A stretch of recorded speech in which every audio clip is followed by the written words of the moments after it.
I am speaking to you on the mystical path.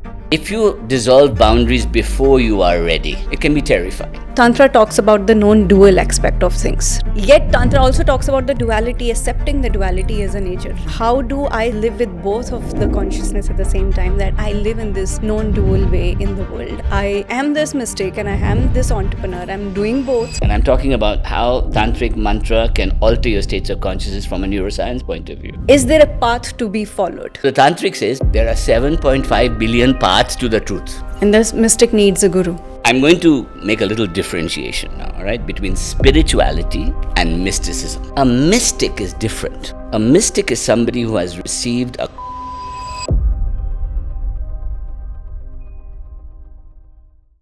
Welcome to the second episode of Into the Beyond with Nat.Bot. Today, I think it's a very special moment for me because the guest today on the podcast is none other than Rajada, who also is my mentor and guide to many.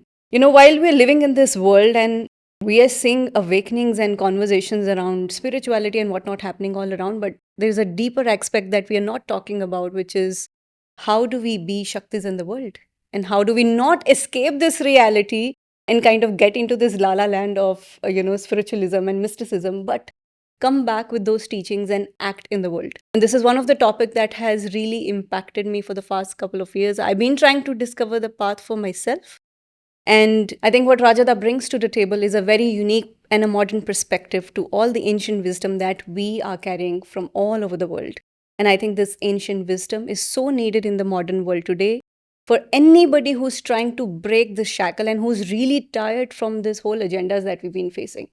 I think it's high time that we take the power back in our own hands, become our own guru, light our own inner fire and act in the world, because we know there is something waiting to be light up for you in the world today. And I'm very sure that this dialogue, this conversation is going to lead to many answers for you to discover. It's high time we gain back our own power into our own hands and be a Shakti in the world. First of all, thank you so much, Rajada, for Thank you for having this Thank dialogue with Thank me. you. And I think today it is extremely special because all that I've experienced in the past couple of years has been nothing less than magical. And I think I'll be doing it injustice to try to give it words and feelings and whatnot. But it's my honor to have you here and have this dialogue. And I think today's conversation is more about the inner quest and the inner questions that are there within. So let's start by, you call yourself an accidental mystic, right? And we've heard the entire narration and the story around it. But what do you mean by the accidental mystic? What happened? Can you just take us through that journey? When you look at the mythology built around most mystics, right? Yeah. There's always some Himalayan rishi will come or somebody will come. I had none of those. Yeah. You know, I was just thrown into this in the deep end by accident, really, you know. Yeah, I grew up in a house where we worshipped Ma Kali and things like that, so it was natural. But Bengali house, Ma Kali was very big for us, right? But it wasn't until I had various psychedelic experiences, right? That is where the accident really began, you know. So here you are walking along reality, and then something happens to you. For most people, it can happen as trauma, right? Somebody dies or an accident. For me, it was psychedelics, right? I had done it before, but in my 30s, I took acid, I took different things, and a portal opened up for me that was just another reality, you know? And I had read all the books. I'd read Yogananda, Muktananda, everybody. So I knew there was this thing called Kundalini. I knew there was this thing, how you can open your third eye. And I knew how that you can do it through Kriya Yoga or mantras or different things. But I was agnostic, so I was not even practicing, right? But then after that experience, I was about 32, 33. That's when it started. Yeah. And so I would say I was accidentally pushed over the edge into this reality.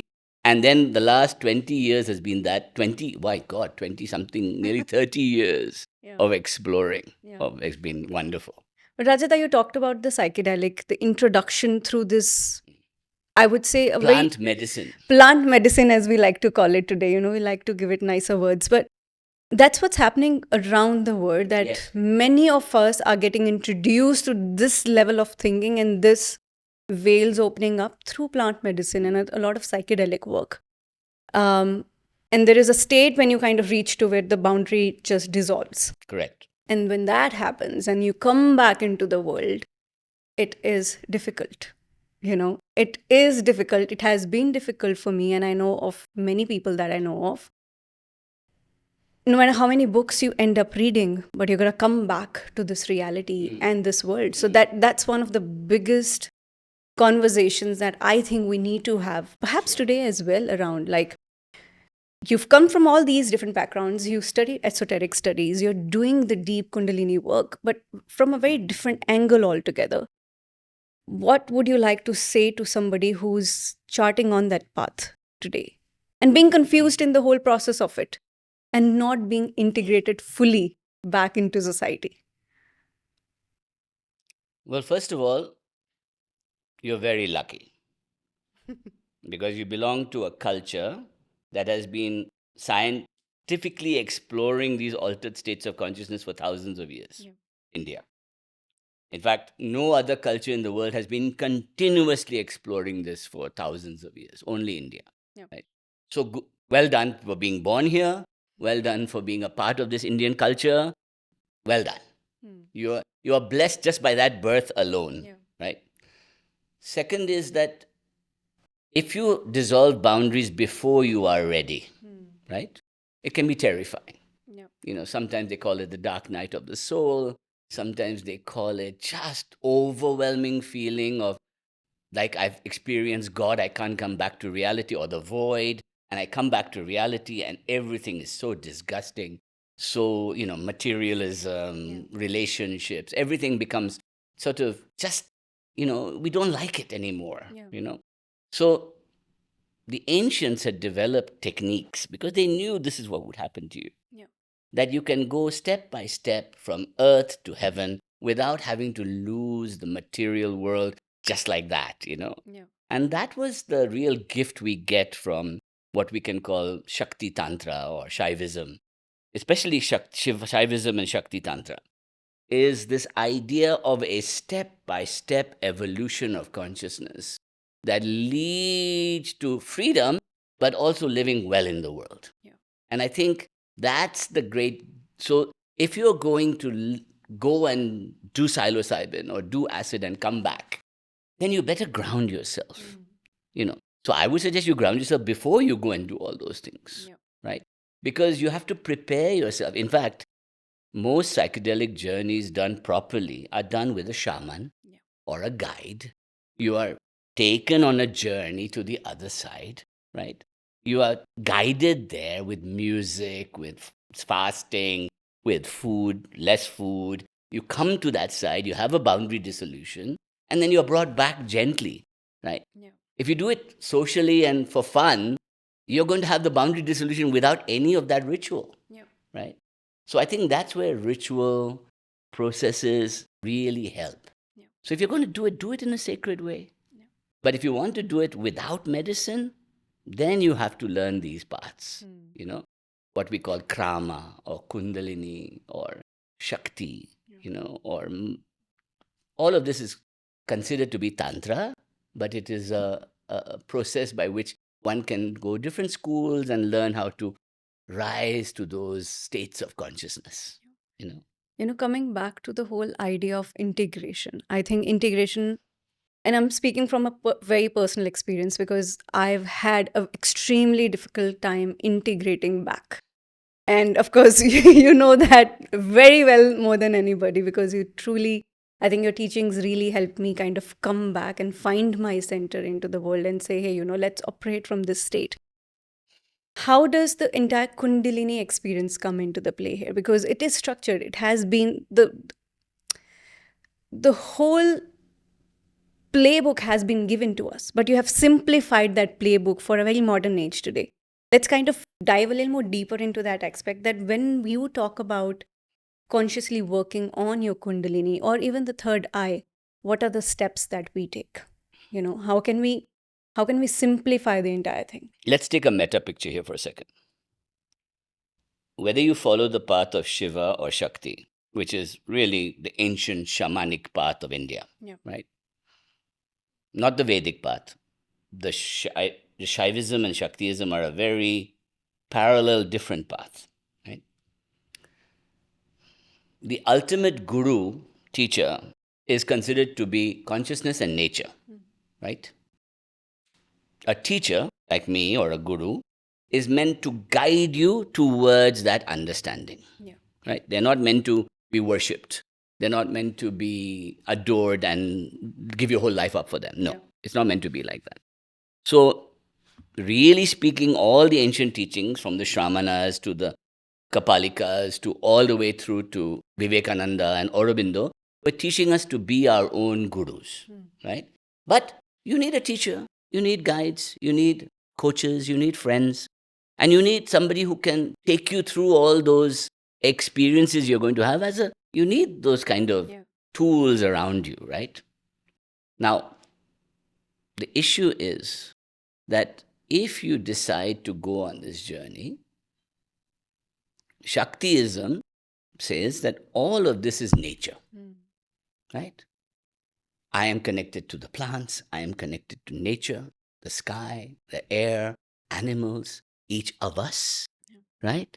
So we are resonating all the time, but in modern life, we are completely out of sync with that resonance. Yeah. How many people, unless they take a trip to the Himalayas or Kerala, can connect even for 3 days and then they come back, oh, bliss, bliss, bliss, gone in 2 days, right? So, mantras, Shakti, Tantra brings us back in resonance with nature. That's number one. So, the first step of integration is to resonate with this world I'm living in. Yeah. You know, with you, me, nature, the plants, air, the sacred feminine in everything, Yeah. right? How can you judge somebody when you see the sacred in them?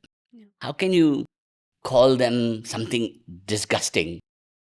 How can you look at creative people or women or queer people and say they are not correct? Yeah. This is impossible for somebody who's resonating, right? And then the higher levels of consciousness comes when we realize that we are one consciousness.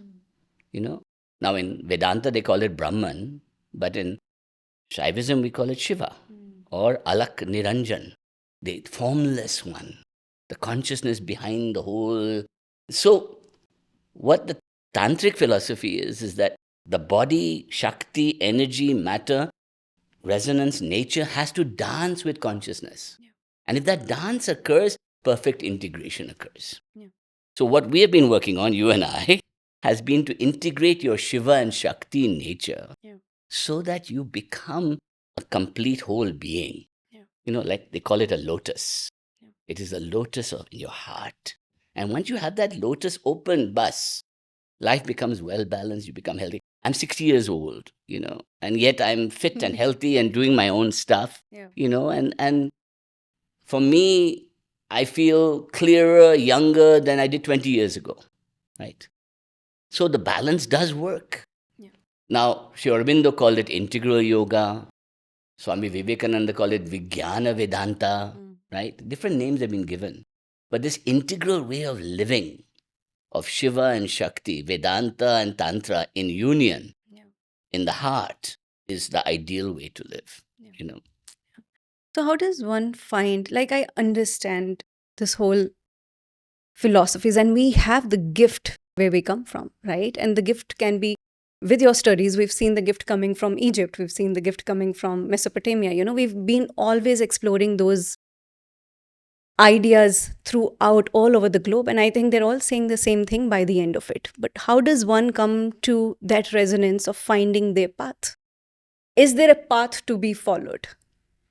If there is, how does one discover theirs? Osho called it the pathless path. Yeah. That's what it is. It's a pathless path. Because, okay, I'm going to make a little differentiation now, all right, between spirituality and mysticism. Okay? Spirituality, everybody's spiritual in the world today. Oh my God. between the tarot card readers and the this and the that. Everybody's a spiritual coach or a spiritual practitioner. Spirituality means that we feel there's a spirit uniting all of us around us. And if we learn to flow with it, we can live beautifully and find our own inner spirit. And okay. Yeah. So the whole new age psychology is built on that spirituality, Yeah. right? And a lot of people who would practice mindfulness would consider themselves spiritual. A lot of people who would practice esoteric arts consider them spiritual. A mystic is different. A mystic is somebody who has received a calling. You know, like I said, it could be a trauma. It could be a psychedelic experience. It could be somebody you love dying. It could be something small that just triggers an immediate feeling of the world is not enough. There's something more. There's something deeper I can go into. There's something that only me, can discover. Not my guru, not some teacher, not some school, not some spiritual practice. Only me. Yeah. Now I become a mystic. That means I'm on the path to self-realization. And if I go on that path, two things happen. One, as you have seen yourself, it's a terribly lonely path. You know, you sit there in your own inner cave, day in, day out, experiencing things that nobody can understand, right? And step by step, that's when you find a bond with other mystics like you. You know, in Tantra, we call it the Kula.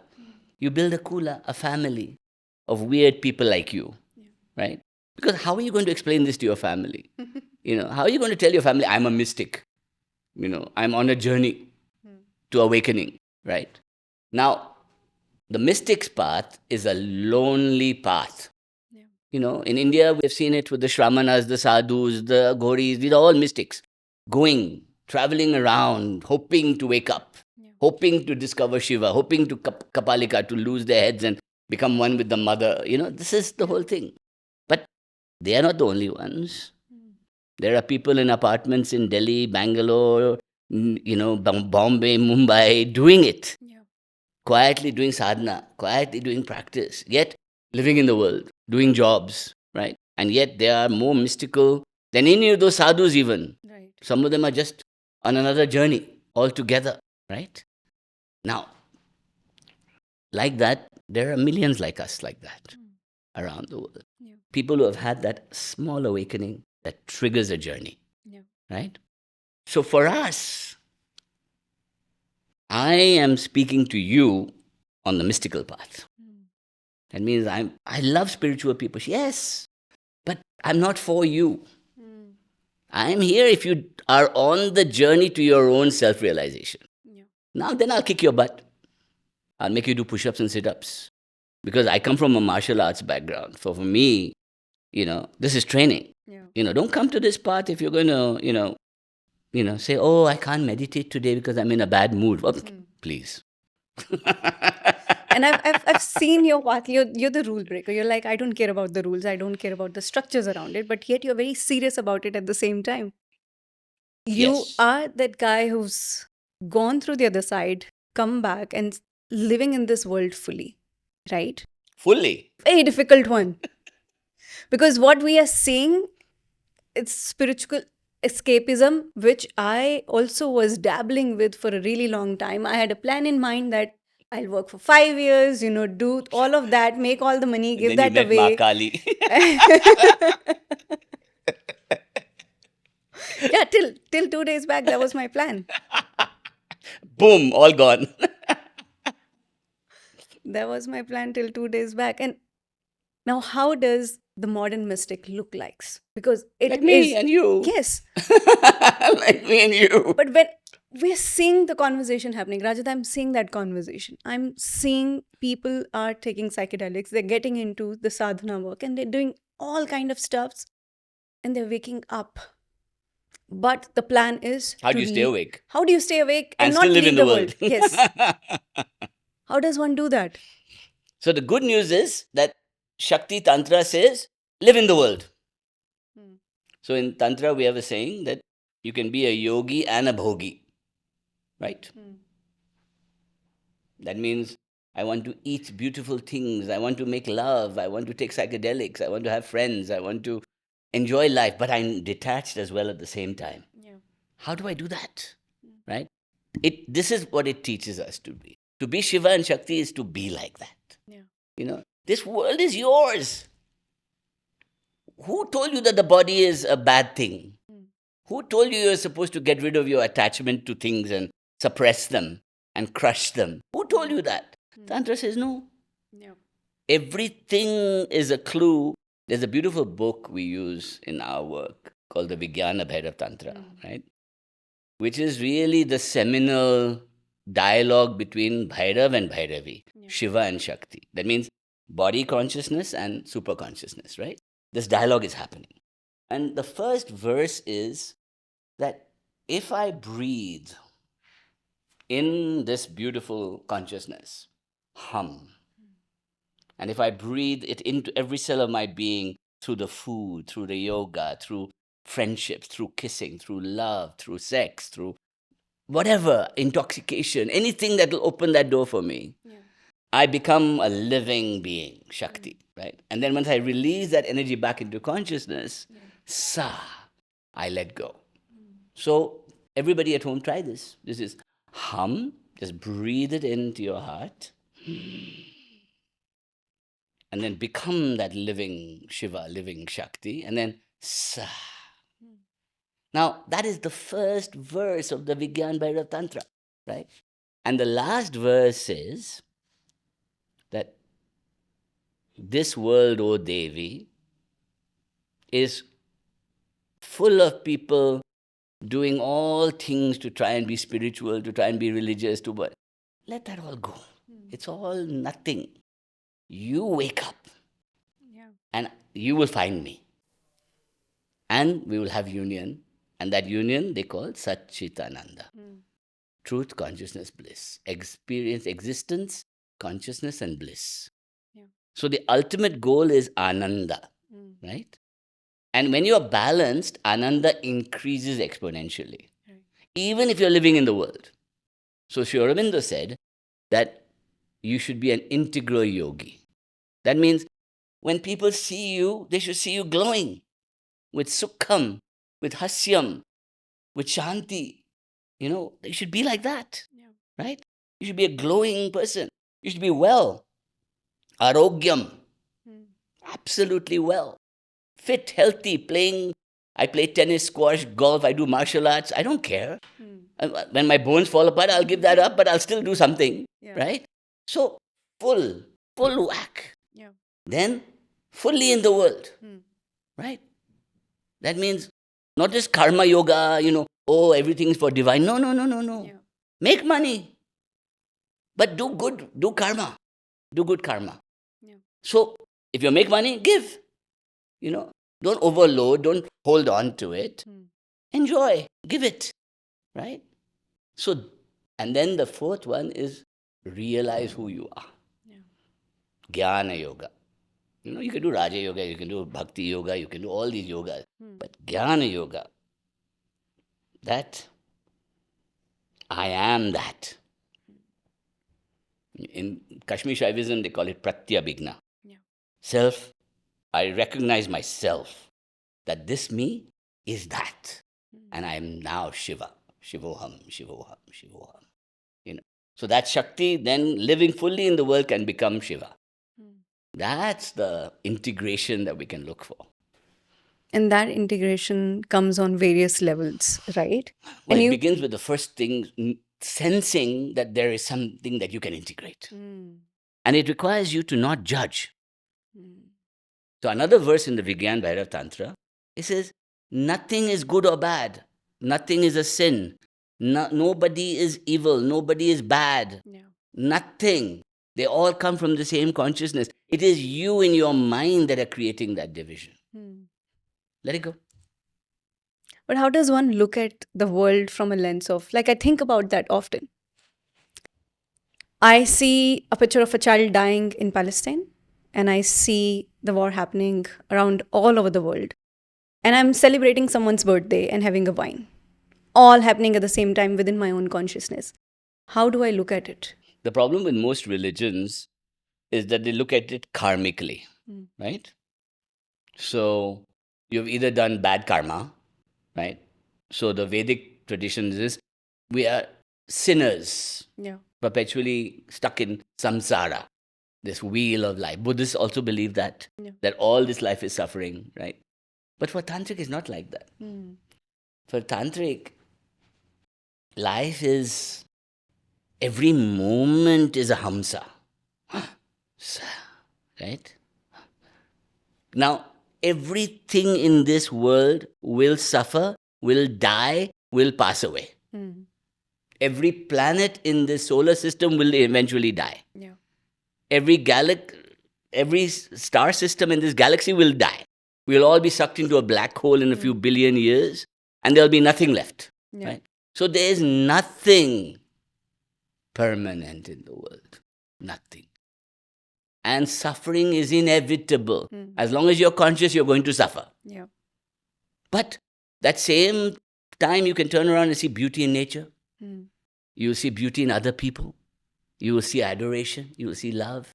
You will give your love to your children, your family, your friends, your lover, right? Yeah. So the tantric approach is that neither side is good or bad. It is. You know, everybody is going to suffer. Everybody is going to die. What is your consciousness like? Yeah. So the key teaching of the Vigyan Bhairav Tantra is don't worry about all that. You worry about your own consciousness. Become a light in the world. Yeah. No? And once you become a light in the world, you will save the whole effing world. Yeah. You know, see, I avoided the big word. You will avoid the whole effing world. Yeah. Because you will wake everybody up. Yeah. So when people see me, whether it's at the airport or in public or wherever, there's a curiosity. Well, what have you got? Why are you shining like a weird shine? You know, why are you smiling and laughing at yourself all the time? Yeah. Because the world is effing ridiculous. It's one big cosmic joke that's happening at It the same is time. continuously a joke. You know? People have always suffered. People have always had joy. People have always made money and people have always been put into poverty. In fact, if we took it in relative terms, you say there are wars and all going on, there are less people in poverty in the world now than ever in history. True. Right? Even though there's 7.5 billion of us. Right? So the Tantric says, look, there are 7.5 billion paths to the truth. Why should you only have one and you tell me which one it is? Yeah. Who are you? Who are you to tell me that that is the right path? I'll find my own path. Yeah, you teach me some hacks and techniques, and then I'll go there. But otherwise, F you. You know? I'll go sit on my own. I'll do my own sadhana. You know? But really speaking, the world is always going to be like this. You think your parents are not going to die? Your family is not going to suffer? You think that tomorrow maybe you're going well and then all your money runs out? Something is going to happen. Yeah. What is your consciousness like to approach it, to deal with it? So if you are going to go to Palestine and help, go and help. Yeah. If you want to do something, do something. But that's your consciousness. It's that human condition is never going to stop. But on the same side, it's two sides of looking at this whole thing. One is the microscopic view, which is my life, this moment, right now. Spiritual narcissism. Me. But let's look at it. Even if, okay, so that's one view of looking at it, right? Because that's everyone's question right now, that, okay, I'm having all these experiences and this is happening to me, and then how do I take care of my job? How do I take care of my business? Because now my brain is not braining. The big question around that. And at the same time, I do understand the perspective when you say, which is the larger telescopic perspective, that by the end, it doesn't matter.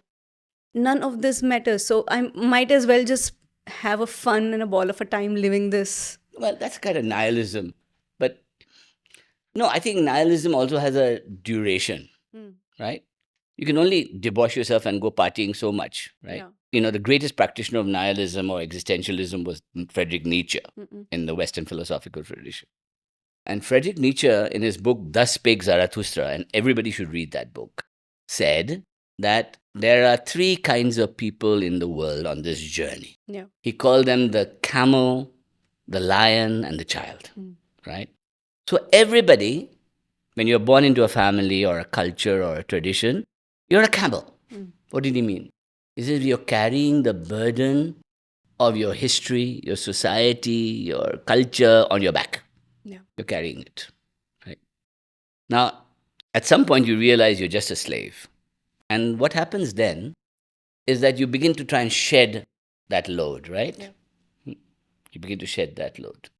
And when you shed that load, you start to realize that you are not that slave, but you're also not sure what you are. I think most people are in that situation right now, right? Especially millennials and Gen Z. There's a kind of who am I is not the question anymore. What am I? What is my purpose? What do I really want? How do I fit into this horrible world that they've created? All those Gen Xers have made this terrible world and we're stuck with it, right? So that freedom comes with a price. One, you can become really arrogant and make lots of money and become powerful and party all night and live, like you said, right? Then you become a lion, like, I want to be a lion. The other side is that you also stop believing in anything. Yeah. Now, if you look carefully at the people who are partying all night and making crores of rupees or whatever they're doing or millions of dollars, there's a kind of, live for today, it'll all be gone, right? No tomorrow, right? Or I'll do spirituality in my old age. Yeah. I'll become a mystic with my millions of dollars. I'll go and become a mystic, right? Yeah. Now, that's the two parts of being a lion. But there's a third part that the mystic finds, right? And Nietzsche said that if you do that, you become something called a superman, an ubermensch, or a superwoman, right? Yeah. And he called it the child. He says to be the superior person in yourself, you have to be innocent like a child. That means the whole world becomes magical. So you see everything as magic. You look at everything. You look at magic, magic, magic, magic. Those are the three conditions that lead to you becoming your highest possible self, which is exactly what we do in Tantra, which is, the three levels of awakening: Jagrat, Sapna, Shushupti, and then Turiya, the four states of consciousness. That's an interesting way to look at it. And I remember you talking about not being a camel. I'd rather be a child or a lion in the world. I'd rather not be a lion and a camel in the world, right? Better not to be a camel at all if possible. But you might have a few attachments like family, like your people who work for you, like your community you live in. Those are good choices to make. The secret is to be a good camel and a lion and a child is to choose to do what you're doing rather than being have to do it. Right. So I always talk about that we wake up in the morning and we say, I have to go to work. I have to look after my family. I have to do all these things. No, it's a choice. You make a choice. I choose. Again, another question around that aspect of it is, do I have the choice? Which you talk about a lot, that you do have the choice. When you start believing in magic, it appears in your life. The idea of just stream comes into the whole play.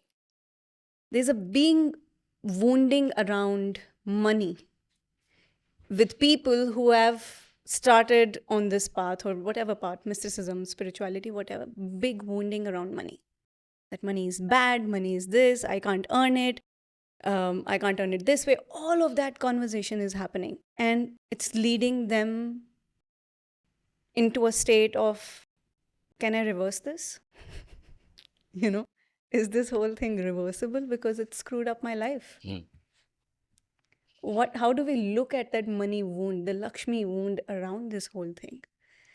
So another way of looking at the camel is that you're carrying a whole bunch of stories with you. Yeah. Right? Yep. What you just described is a story. Right? Who told you that making money is bad? No. Who said that? So you'll find that it was a middle-class anxiety that your family had, or in your childhood, your parents grew up with less, so it was always worrying, and then they watched all these business people making all this money, and they despised it and were envious of it. But they then taught you, no, that's a bad thing. Don't do it. Don't go after money. And India, 90% middle class mindset, right? All over the world. Materialism bad, spirituality good. Do good karma, do your work, and everything will be fine, right? Now, that's a mindset and a story, right? The second story is that you are Indian, you are Hindu, you are a woman, you are gay, you are straight. Think of all the stories where labels. In yogic traditions, they call it nama rupa. I'm so many names and form I'm attached to, right? Do I wake up in the morning and look in the mirror and think I'm a man, I'm Hindu, and look at me, I'm beautiful? I don't, I don't look at that. Who does that in the morning? Normally, you wake up and say, "What are these bags in my eyes? Oh my God, I can't see anything." So the key is that can I get to a state of consciousness where I don't tell any effing stories, right? Or I tell really good stories. Now, I'm a filmmaker, right? So for me, story is everything, right? I'm going to take you on an arc, right? You start, and there's this kind of, you're wandering along, la da da da da. Life is ordinary, and then bang, something goes wrong, right? Boy meets girl, life ends, business falls apart, you get kidnapped, whatever. The story goes on from there, right? Now, then I go on an arc. I go on an adventure. I meet a teacher. I meet a guide. I conquer the dragon. I do, the Joseph Campbell mythos idea, the Joseph Campbell mythos idea. And then I come back and I find myself. And then I return to the world with a new story, right?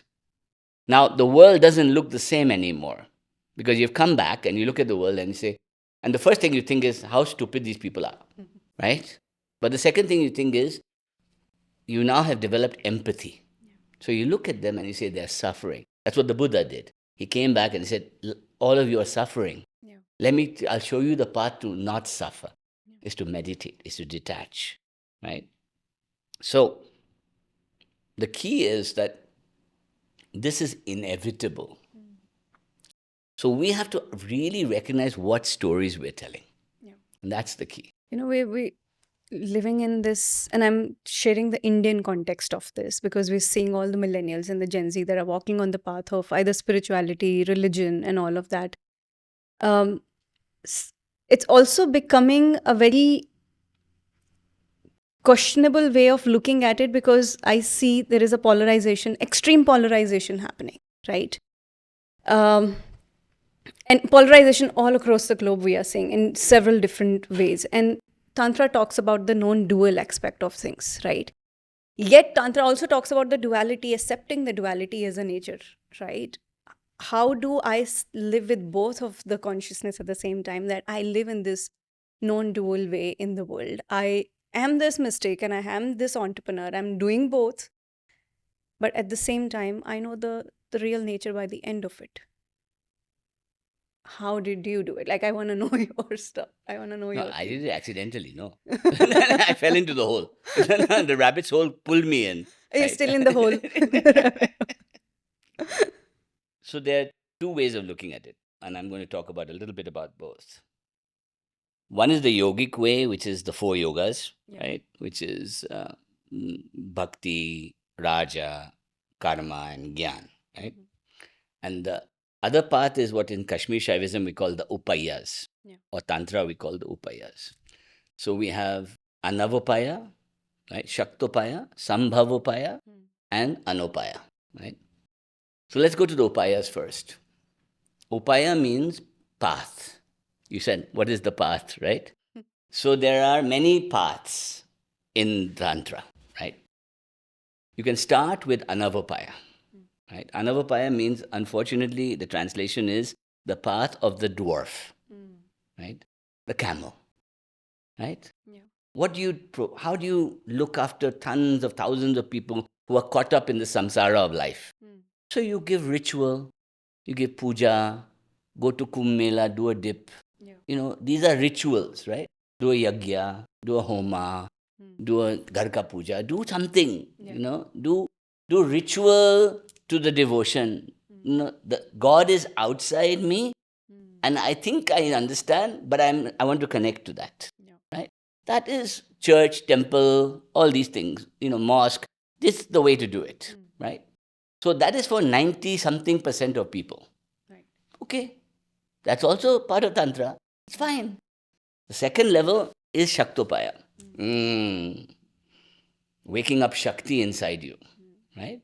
Mantra, Kriya, Krama, meditation, all these kind of inner work, what we call antarmukha, inward looking, right?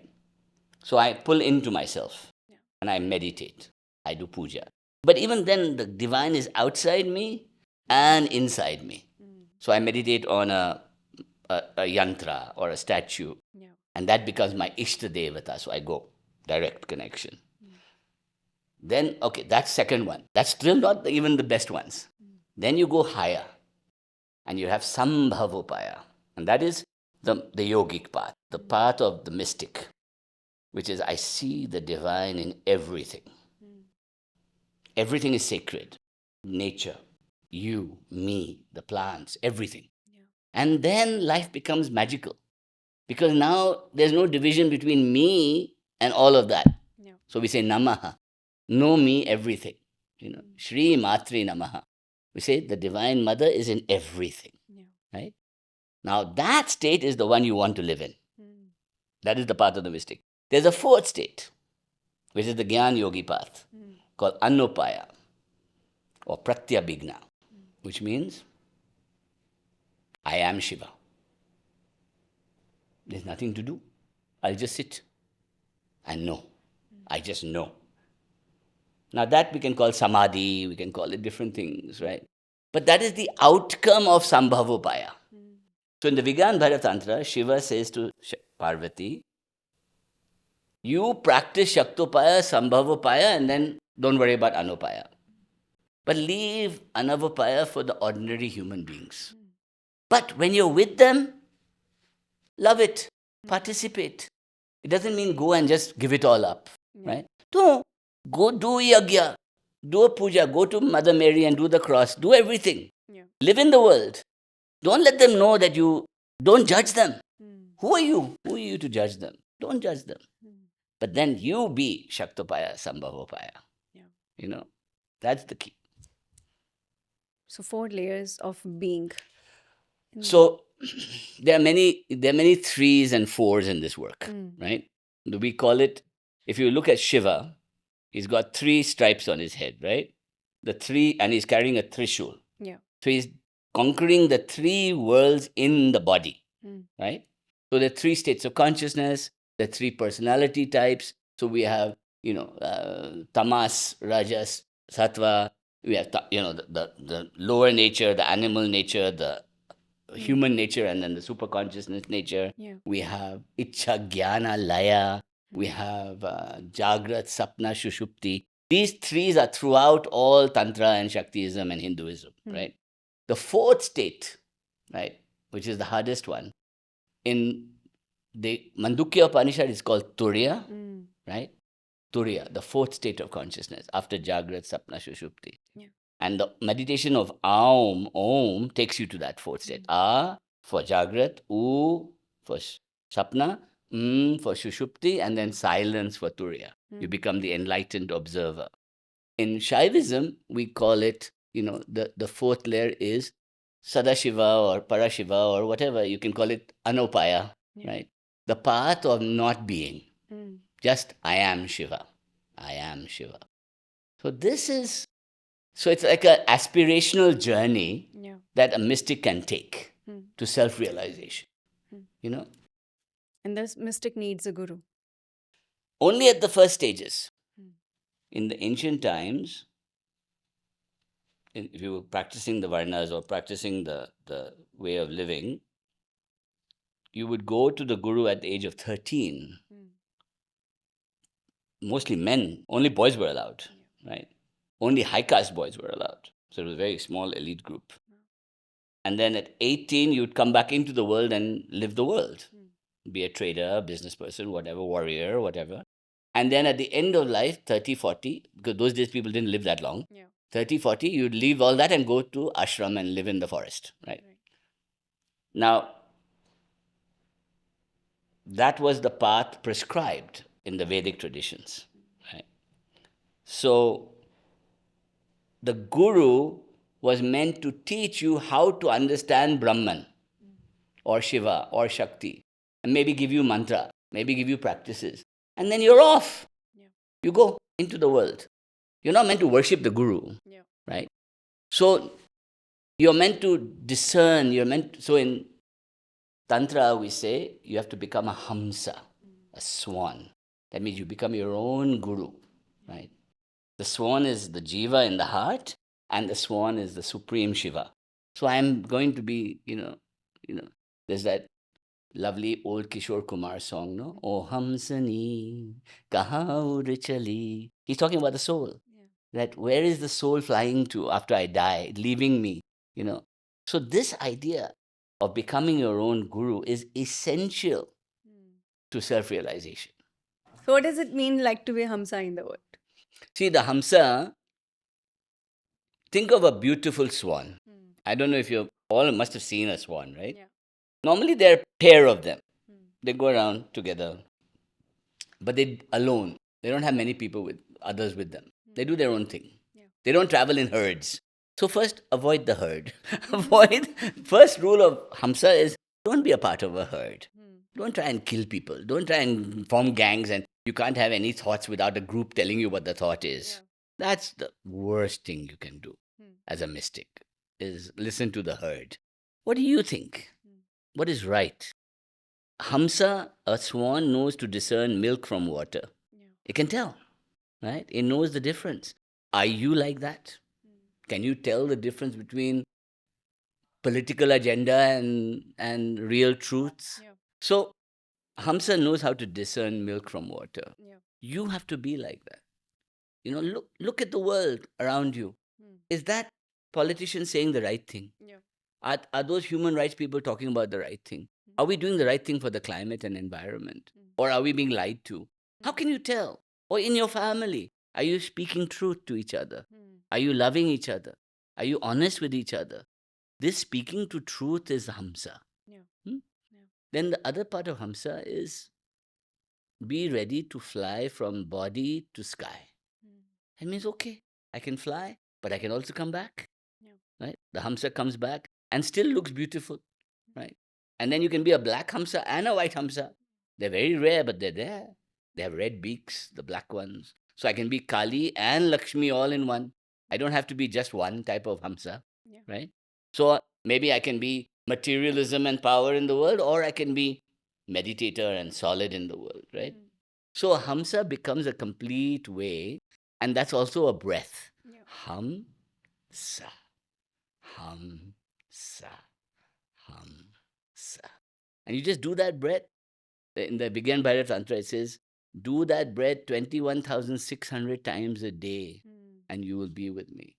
Bas. So every breath becomes a hum and a sa, and a hum and a sa. That's it. Beautiful. I think these micro hacks that you have taught us and what I like about it is that you do explain the neuroscience and what's happening within the body along with these mantras and kriyas that we learn. So it becomes a lot more palatable, I would say, for a modern mind, somebody who's living in this world. So all these micro hacks are like at a fingertips at any given point of time. Now, I think beyond, from my observation, I've seen you teach, I've seen you really guide people, and I've seen you really contemplate on what's happening around the world. And you constantly tell all of us to be a Shakti in the world. That, you gotta be, and that's You gotta show up. you gotta show up. You can't escape. You can't just go hide in a cave. Yeah, you've had this experience. Okay, say goodbye to the experience now and kind of move forward and say, hey, go back to that work. No, you never say goodbye to the experience. You try and cultivate a way so the experience stays with you all the time in your heart. Then you're acting from the right place. So it's a cultivation of repetition. So part of the reason we do hard work is that once I've had the experience, how long does it take me for me to become a natural part of who I am? And that we assume is about 44 days. So once you've had the experience, 44 days, do the practice. Yeah. And the neural pathway will form, you will change, you will alter, and then you act in the world. You know. So you're not supposed to let it go. You're not supposed to discard it and move forward. No. You have become a new person. A new story has been written. How are you going to live? Yeah. Right? You're not the same old person ever again. No? Yeah, you can't go back to that whole feeling, but what does it mean to be a Shakti in the world today? Especially for women, Dada, we are sitting in India and, we are seeing, I constantly come back to that polarity. While I know it's the game by the end of it and we are having a laugh about it. We aren't. It's very serious. As long as you persecute one person in any civilization, your karma is not moving forward. Yeah. You're not becoming a better person. You're not becoming a better society. You know, if you look at all the great periods when we had harmony in the majority of the people, right? Whether it was the Gupta period or the Maurya period or Akbar, Yeah. or the British were not able to give us harmony, right? They were exploiting.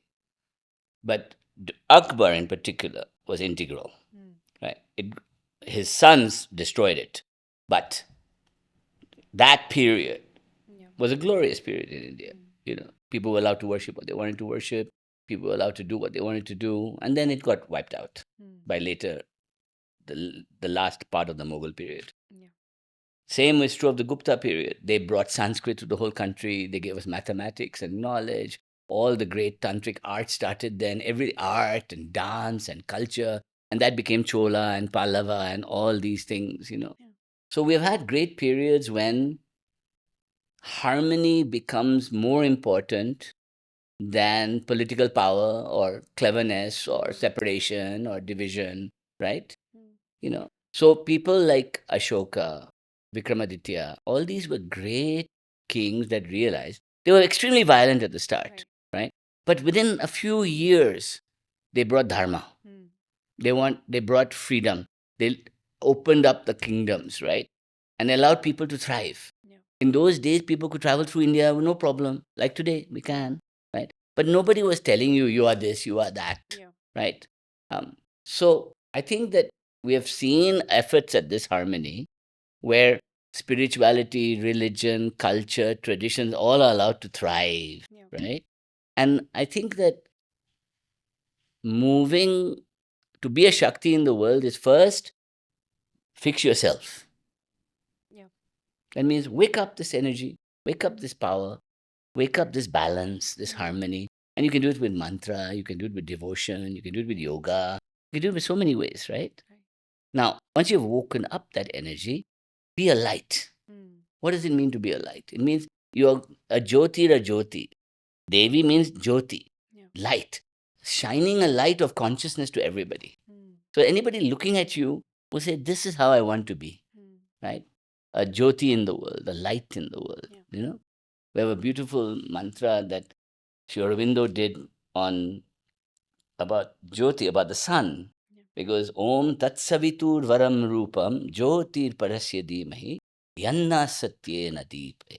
That means that great sun, Savitri, let it shine light so that the inner diya in me can light. And then I can be a living light in the world.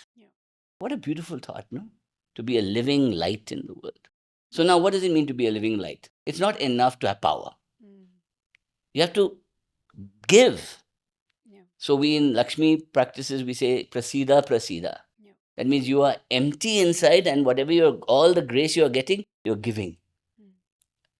Karmically, you're free because you're giving all the time. It doesn't mean you're going to go poor and broke. It just means you have a giving nature, right? And that's what it means to be a Shakti.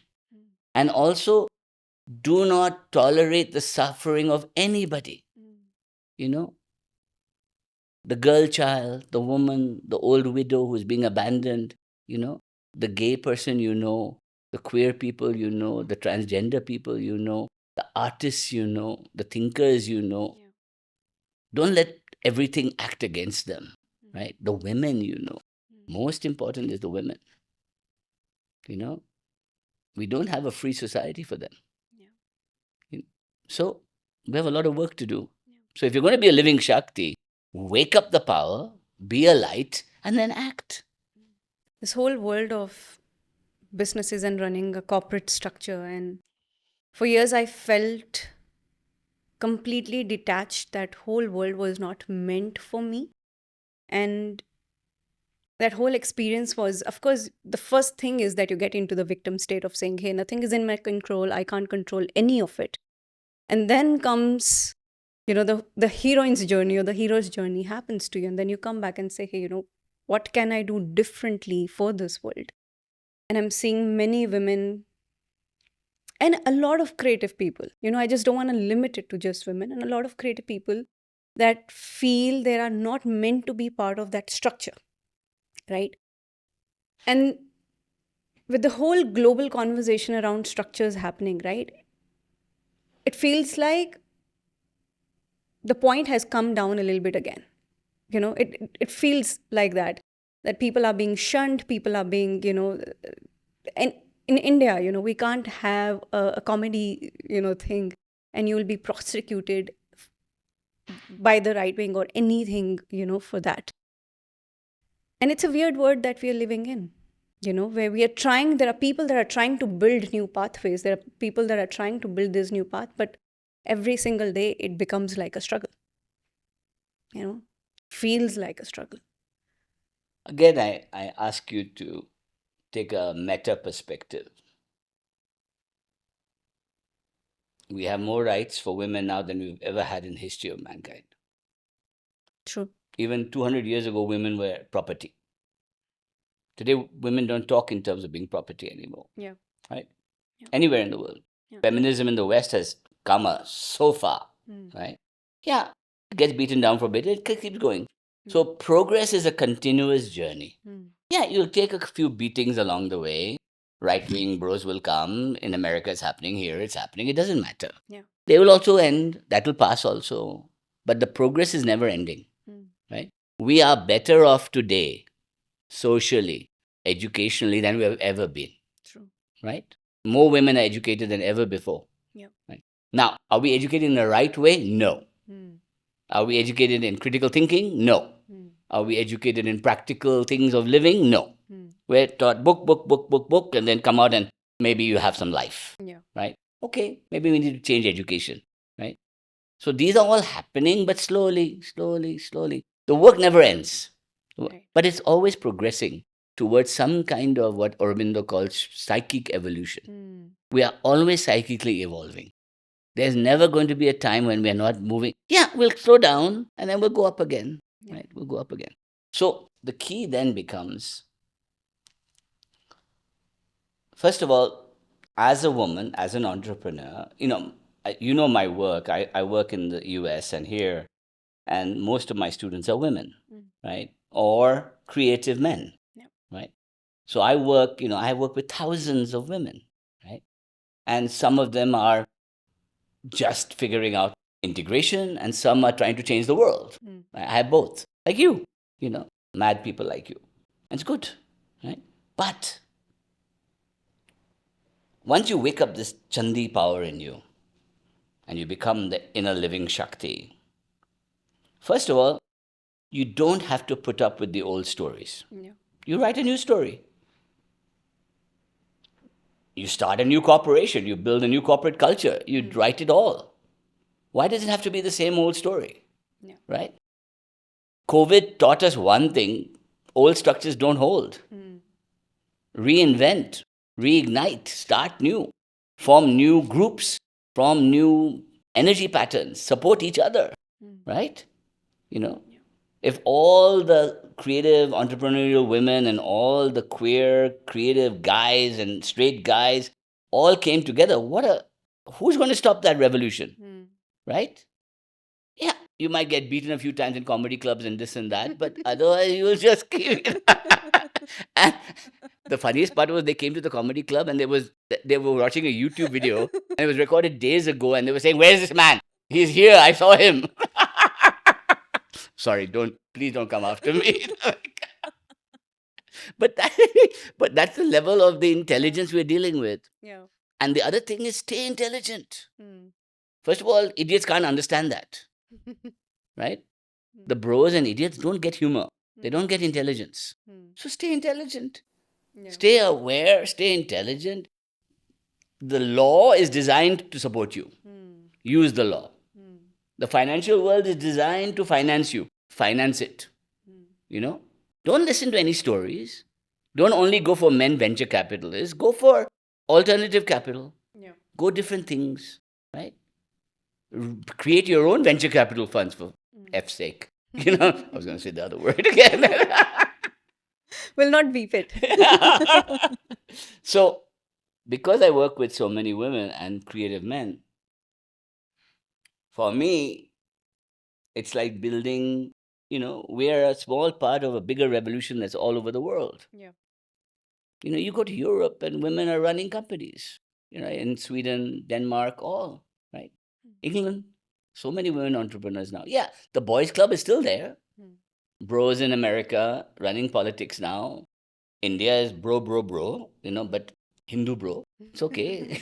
We have that. But we don't have to just say that's the only world. Yeah. It's not.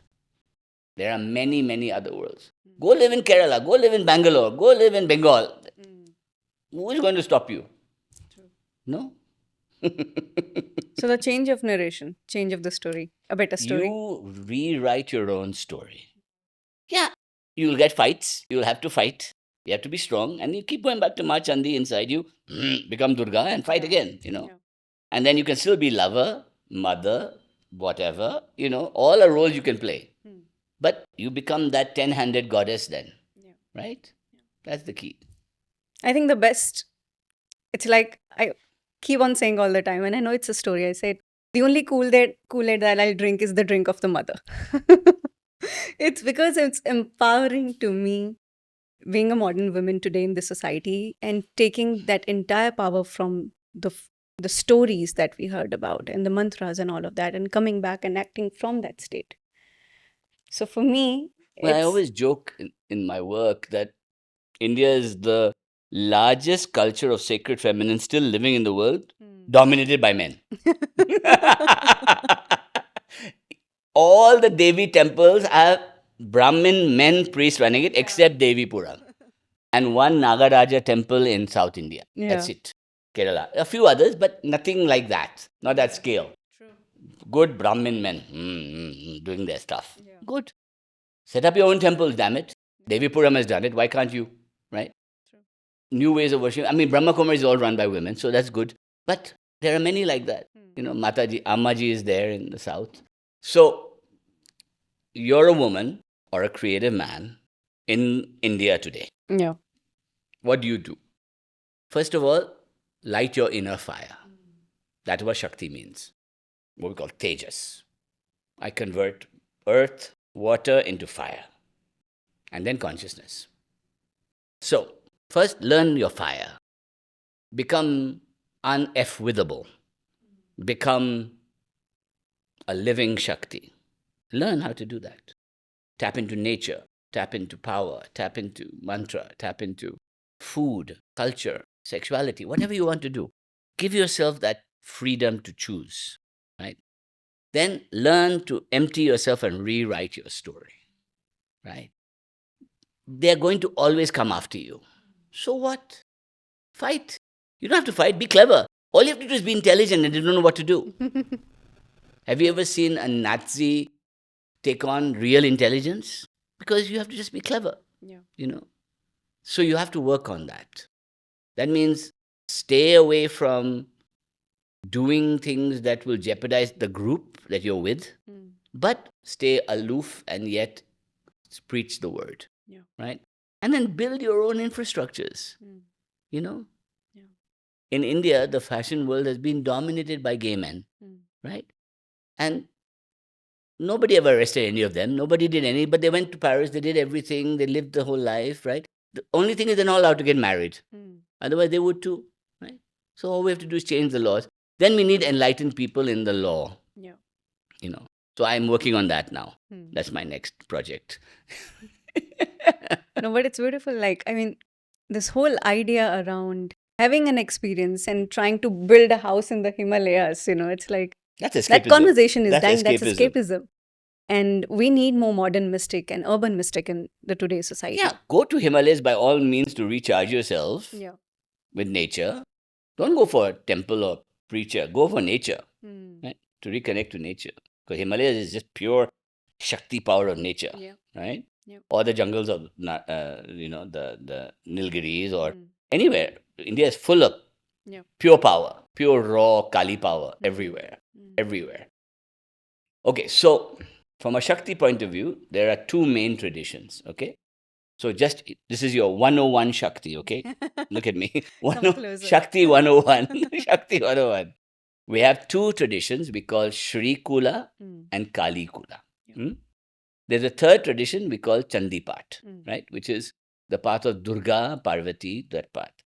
Shri Kula is the path of the benevolent mother looking after me. Mm. Hmm? Shri Vidya, Ma Durga.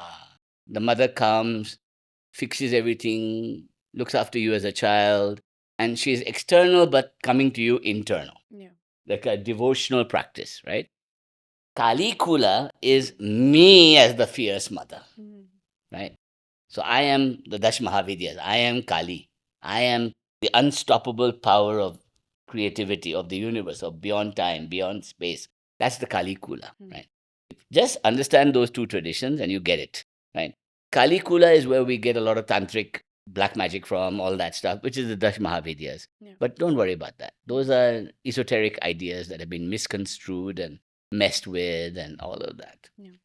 The Chandi path, which is the path of power of Parashakti, Mm. right? Ultimate mother's power, is in nature, is in me, is in everything around me, and I become this beautiful energy that integrates all these Shri and Kali Kula and all in me. Mm. That's, if you're going to do one practice, that's the one to do. Mm. The Chandi path. Aim Reem Kleem Chamundaye Viche. Bas. Yeah. Super powerful mantra, Oh, this one. burn away all your stupid stories and light up a new fire.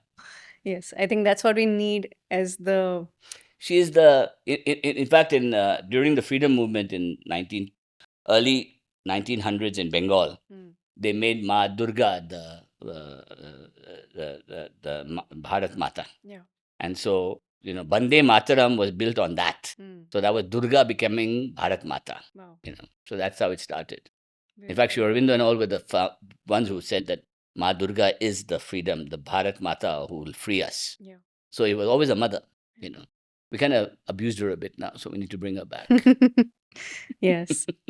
Beautiful conversation, Dada. I mean, there's so much to be gained out of this from a very modern perspective. And my last question around this is going to be towards where the times are headed. We're heading towards this new modern age of AI kind of coming in and, the quantum coming into the play. I mean, that's how they're saying 2025 is the last normal year in human history as we know it. Right? That's what they're I saying. would say 2024 was the last one, 2023 was the last one, 2022 was the last one, 2021 was the last one. Every year has been the last one of the normal age. Technically, yes. Technically, yes. How do you see that integration happening with AI, the super intelligent that's coming our way? And of course, Shri Aurobindo talk about the supramental reality simultaneously. Like Bapre. I see the correlation happening somewhere or the other. What's your take on this? When you live in a fucked up world, it's good to first light a fire. You have to beep that, but I understand. It's okay. See, the thing is that it's a dilemma because I actually don't see any of it as problematic. Yeah. It's just psychic evolution of the human species into another stage of becoming. Yeah. Unfortunately, I do think that it'll be first done for rich people. They will benefit most from AI and neuroscience and hacking and biohacking and all these things. If you look at who is benefiting from biohacking right now, it's Silicon Valley billionaires and millionaires who are living the flow lifestyle. You know, and the bros, the bros are all doing that. And it's the same in India, who are all the hackers who are doing flow and running and 5 o'clock morning club and 5 a.m. club. It's all, male entrepreneur VCs and tech entrepreneurs, right? So that's not our tribe. I like them. They're nice guys, but they need some more sacred feminine in their lives. They need to balance themselves a bit, come on, right? But then at the same time, nature is being screwed over, right? We're polluting our rivers, our cities still worse than ever before, right? Where girl children are going into sexual slavery more than ever before. Forget AI. We're screwing up the whole world, right? In the name of progress, in the name of capital, right? Will AI save us? Not if it's programmed by the bros. So why aren't more women in AI? Get into AI. Why aren't more women in neuroscience? Get into neuroscience. Why aren't we talking these languages now in a bigger way? So I'm speaking in the Barcelona on the Science of Consciousness conference in July. And I'm talking about how tantric mantra can alter your states of consciousness from a neuroscience point of view. And we're going to partner with the University of Arizona to see and measure fMRI and all that stuff. I'm going to start doing that this year, right? So I have come to this as a hacker and not as a religious person. I'm not a religious person, even though all the swamis and yogis like me and love me and it's all good. I just did a whole tour of my film on Vivekananda. So that went really well. So the key right now is that the most intelligent conversation I've seen had was between Swami Sarvapriyananda in New York and David Chalmers, the neuroscience guy, right? Which looked at AI, neuroscience, all from a Vedantic point of view and an Indian point of view. And that this is just a natural state of the human being desire for enlightenment. We are always going to want to do things like this, right? Now, are we going to create an asuric power or are we going to create a sattvic power or devic power? We don't know. And it depends on the creators.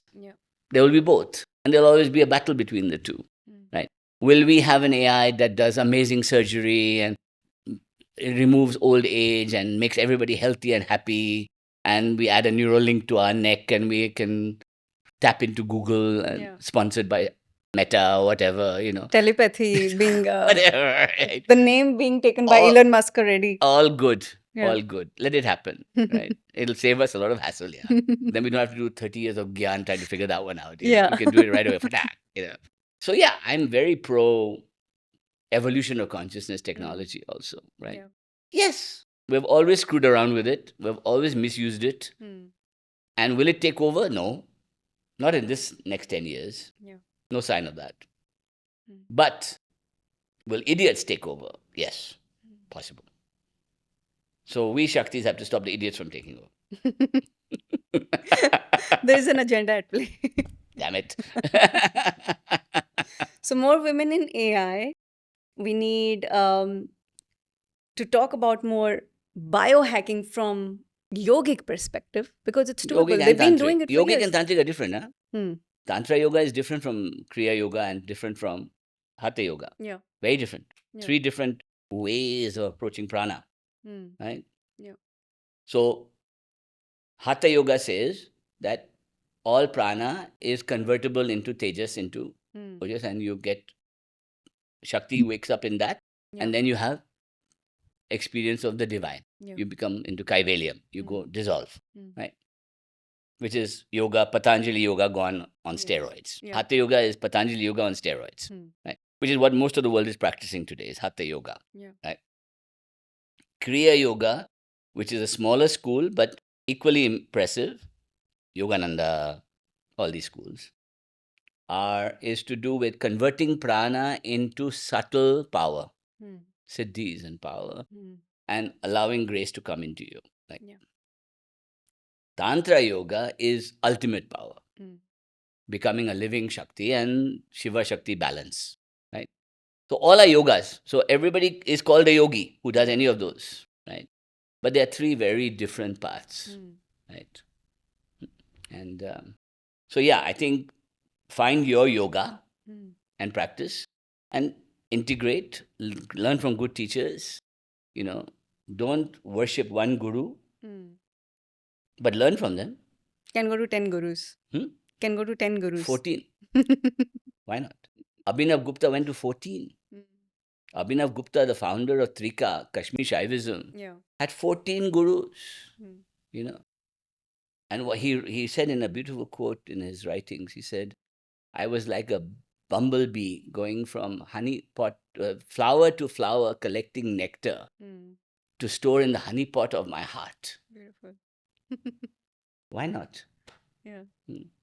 So, absolutely adore the people who teach you.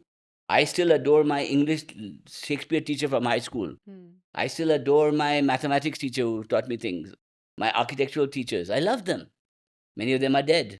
But I also love my mystical teachers. Yeah. Why should I limit myself to one teacher? You know, does he have a PhD in quantum physics? Yes, he did. One of my teachers did. He was Guruji Amritananda. So, no guru is going to give you everything you need. But they will give you a transmission that will help you on your journey. Yeah. That's the most important thing. So that's where a guru is useful. So I can be a guru in the lineages that I've come from, and I initiate, but I treat people more as, that's why I'm called Rajada, rather than Swami Raja or Guruji Raja. I can't be a Swami, impossible. I'm too debauched. But Rajada means brother, coach. It's a very Bengali term, Everybody's a da. Rajada, and Rajada means coach, friend, guide. The one you turn to for advice, and have a cigarette with, have a tea with, or a drink whiskey with, or eat some good mutton curry in Bengal, whatever you do for Ma Kali. Somebody was like, he reminds me of, the tortoise from the movie Kung Fu Panda. And then you were saying, I can be, what was the name of that person who opens up Dr. the portal? Strange? Dr. Strange. There is an archetype, right? Like, we can come to you to get trained. I like to see, a lot of my students call me sensei. And I feel like a sensei. I feel like I'm, I'm going to teach you the secrets of the Kung Fu, and then and that'll open the door for you. But it's the Kung Fu mother, not the Kung Fu father. Yeah. It's the mother of Kung Fu, She'll kick your butt too. I'm a filmmaker too, so I love it. It's good fun. Yeah. Beautiful conversation, Rajada. It was fun. I feel we can go for hours and hours and hours, and I know that might not be possible today, but hopefully soon. So, for everybody out there, you can watch all my rubbish videos on YouTube. Thousands are there watching it. I don't know what they're watching. It's fun. And if you want to take it deeper, you can join me on my path, the pathless path. And you can come and then at 1000sunsacademy.com, 1000sunsacademy.com. And of course, you'll put that in the bottom of the screen, I'm sure. And then, and if you want to take a foundational course in Shakti, do my course, the Kundalini Code, which is also available at 1000sunsacademy.com/Kundalini Code. And that will initiate you without being initiated into the deeper mysteries of the mother, So, good. Beautiful.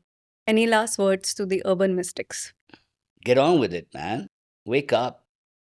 Wake up by any means possible. Don't wait. What are you waiting for? Somebody to come and mysteriously give you the gift of enlightenment? Fuck you. Wake up.